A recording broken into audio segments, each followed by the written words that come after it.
Assalamualaikum warahmatullahi wabarakatuh. Salam sejahtera untuk kita semua.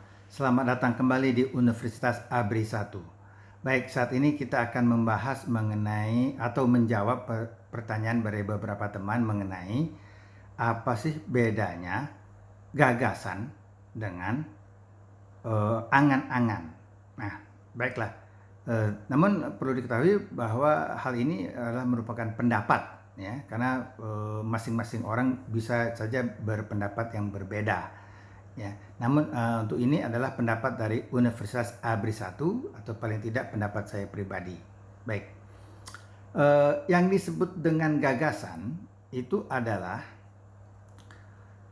suatu rencana atau ide yang dimulai dengan proses identifikasi akar masalah, kemudian baru dibuatkan rencana aksi solusinya, dan baru kemudian dilaksanakan sehingga ini secara realistis bisa tercapai, ya. Nah, inilah yang disebut dengan gagasan. Jadi intinya ide atau rencana yang dimulai prosesnya dari identifikasi akar masalah dahulu sehingga solusinya menjadi tepat, ya, sesuai dengan menyelesaikan menjadi solusi dari akar masalah tersebut. Nah, sedangkan kalau angan-angan tentunya berbeda. Baik, kita mulai dahulu dengan contoh dari gagasan. Nah, contoh dari gagasan ini bisa kita lihat seperti yang disampaikan atau gagasan yang dibuat oleh Pak Anies Baswedan pada saat dia Gubernur Jakarta. Ya, memang ada beberapa orang yang mengatakan, oh, Pak Anies ini hanya bisa berkata-kata. Nah, itu orang yang tidak mengerti, tidak bisa membedakan tadi, ya, kata-kata, angan-angan dengan gagasan. Nah, ini kita bisa lihat bahwa Pak Anies memiliki gagasan, ya, yaitu bahagia warganya, maju kotanya, atau maju kotanya, bahagia warganya. Nah, dicarilah inti akar masalahnya, ya.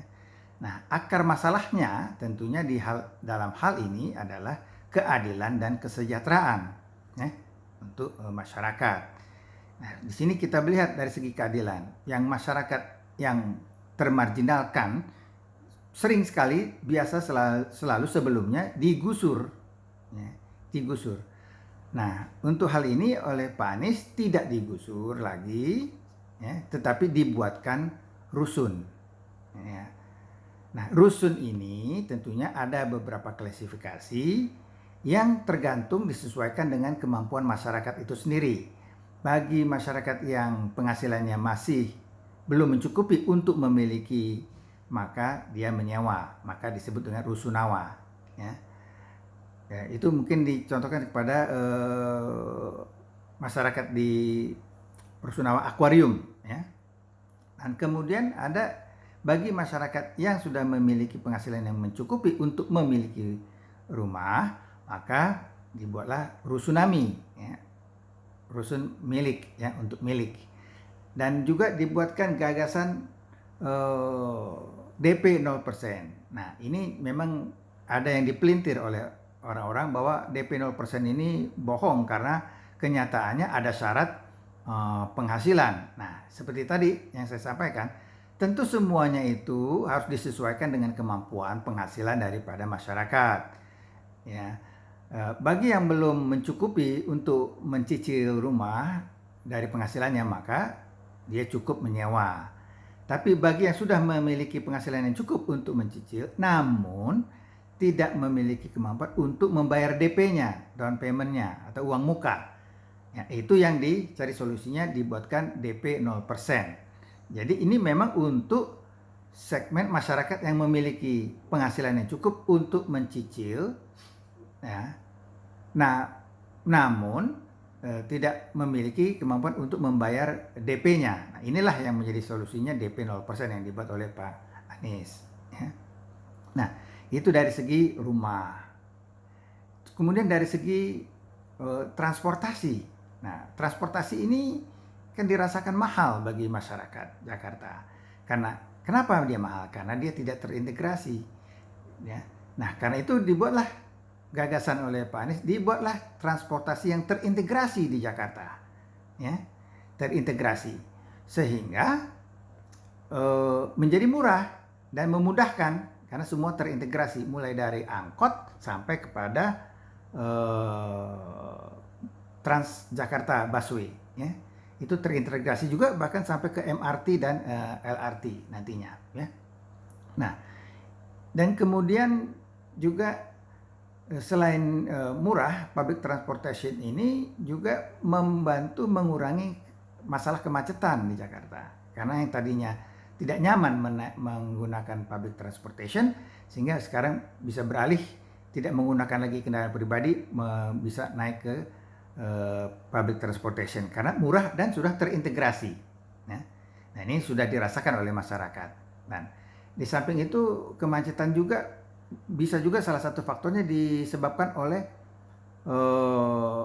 angkot yang ngetem, dan kemudian angkot ini yang sopirnya berkejar-kejaran sehingga membuat masalah.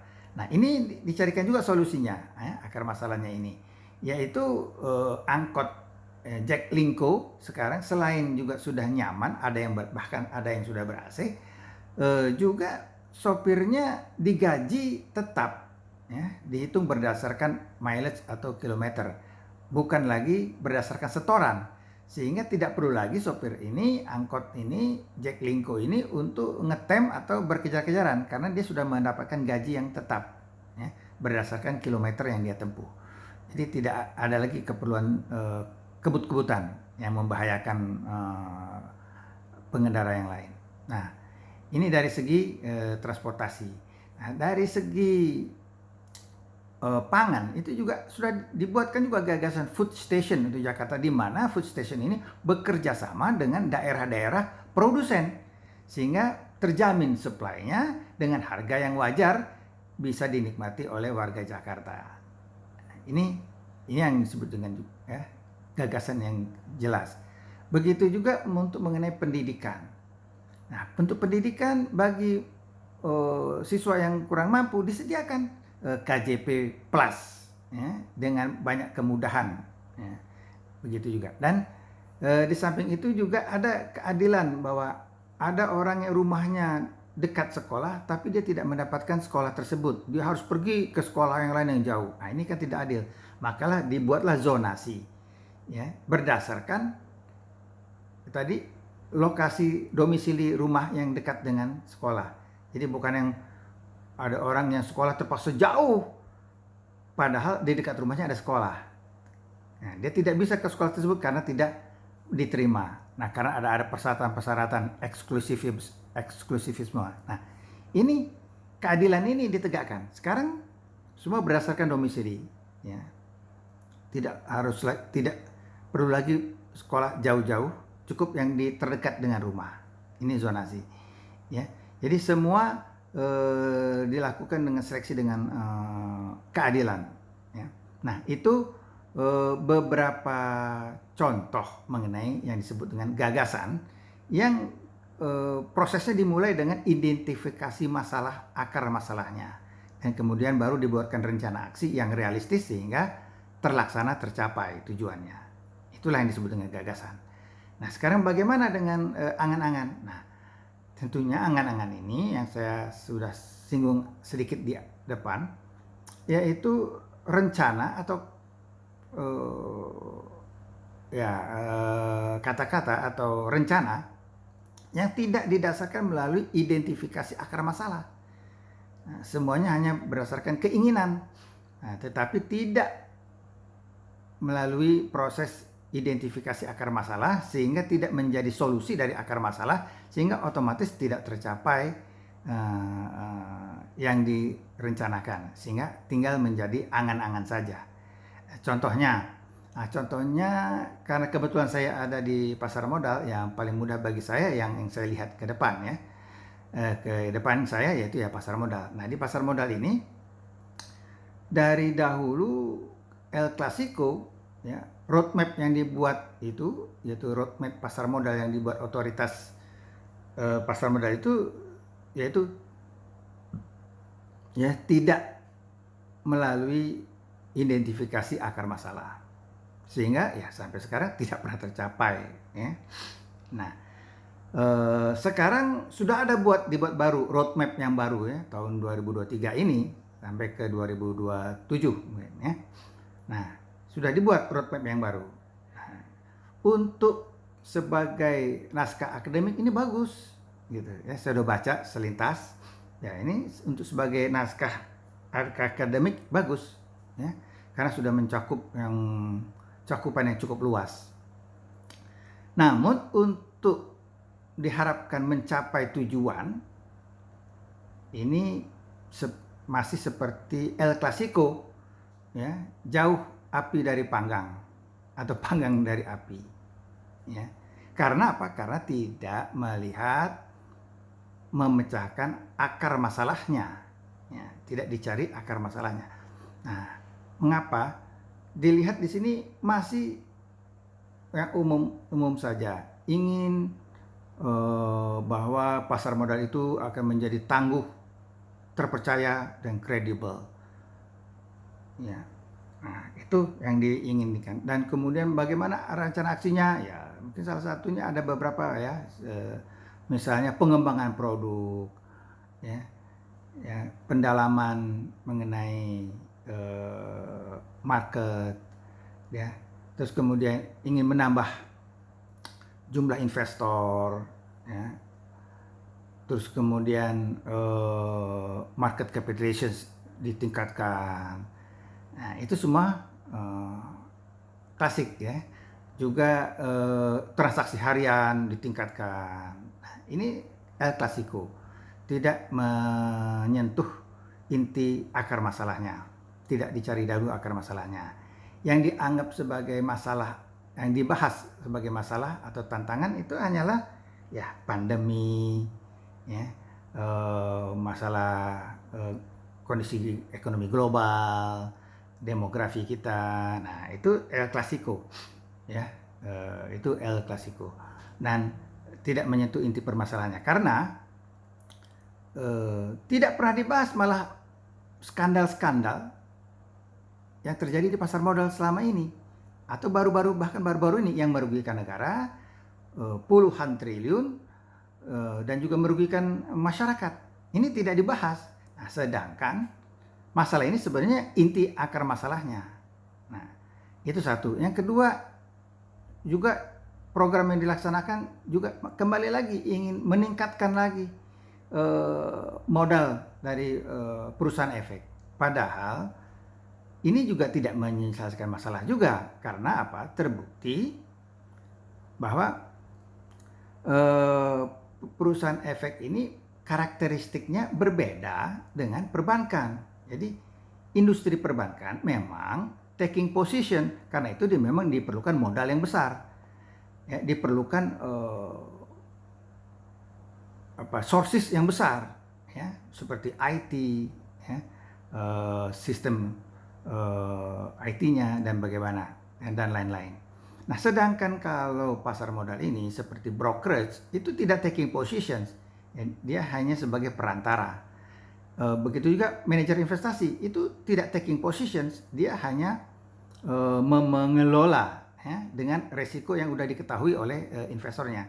Begitu juga underwriter, kan sebagian besar masih yang uncommitted, yang tidak komitmen, maka itu juga tidak taking positions, sehingga tidak diperlukan modal yang besar. Tetapi yang diperlukan adalah pertama integritas, itu yang utama. Terus yang kedua adalah creativity. Jadi ini adalah soft capital, ya, karena brain power, soft capital, bukan modal uang. Itu yang ini. Nah, di samping itu mengenai market pasar modal yang terpercaya, tentunya harus ada rencana yang jelas mengenai bagaimana untuk membersihkan dari mafia pasar modal. Nah, sedangkan kita ketahui mafia ini secara umumnya dari dulu, bahkan dari zaman Al Capone pun sampai sekarang, itu terjadi karena adanya kerjasama, ya, pelaku pasar dengan otoritas, dengan pengawas, dengan penegak hukum. Nah, ini sudah dicontohkan, dilakukan di kepolisian, membersihkan anggota oknum polisi yang nakal. Begitu juga di BPN, mafia tanah, juga sudah dilakukan pembersihan terhadap internal pegawai BPN. Tetapi di pasar modal sampai saat ini, dari zaman Bapepam sampai OJK, ini selalu ditutup-tutupi. Ya. Tidak ada pengakuan bahwa keterlibatan daripada oknum pegawai di otoritas ini. Ya, selalu ditutupi, malah dibela, malah diamankan. Nah, ini yang menjadi tanda tanya bagi masyarakat. Bagaimana masyarakat mau percaya kalau masih ada oknum-oknum yang bermain, ya, melaksanakan perintah majikannya, sehingga mafia pasar modal ini masih berkeliaran dan semakin berkuasa, dan terbukti dengan kerugian-kerugian dari akibat skandal-skandal di pasar modal. Nah, ini tidak ada. Nah, seharusnya kalau roadmap pasar modal ke depan ini ingin ya tercapai, ya tadi yang pasar modal yang tangguh, pasar modal yang terpercaya, pasar modal yang kredibel, maka seharusnya rencana aksi mengidentifikasi masalah ini yang pertama. Dan bagaimana rencana aksinya, bagaimana rencana pembersihannya. Nah, ini yang harus awalnya. Dan kemudian juga integritasnya harus ditingkatkan. Bagaimana meningkatkan integritas daripada pelaku pasar modal, termasuk oknum-oknum di dalam internal OJK itu sendiri. Apa yang ingin dilakukan? Nah, ini sebenarnya masalah, akar masalahnya. Kalau ini dijawab, disampaikan, tentu masyarakat akan timbul kepercayaannya. Terjadilah pasar modal yang akan kredibel, sehingga meningkat dengan signifikanlah jumlah investor di pasar modal nanti. Ya, sehingga market capitalization akan membesar, sehingga transaksi harian akan membesar secara otomatis. Ya, saya yakin itu. Di samping itu juga tidak terlihat keberpihakan kepada pengusaha kecil menengah. Jadi tidak ada pembahasan mengenai rencana aksi mengenai bagaimana meningkatkan peran dan semakin banyaknya pengusaha kecil menengah masuk ke pasar modal. Tidak ada juga saya lihat. Nah, jadi ini menjadi PR bagi OJK ke depan, dan mudah-mudahan nanti bila Pak Anies Baswedan setelah menjadi presiden, kabinetnya ke depan akan membimbing OJK ke arah jalan yang benar. Baik, saya rasa itu dahulu saat ini yang kita bahas. Wassalamualaikum warahmatullahi wabarakatuh.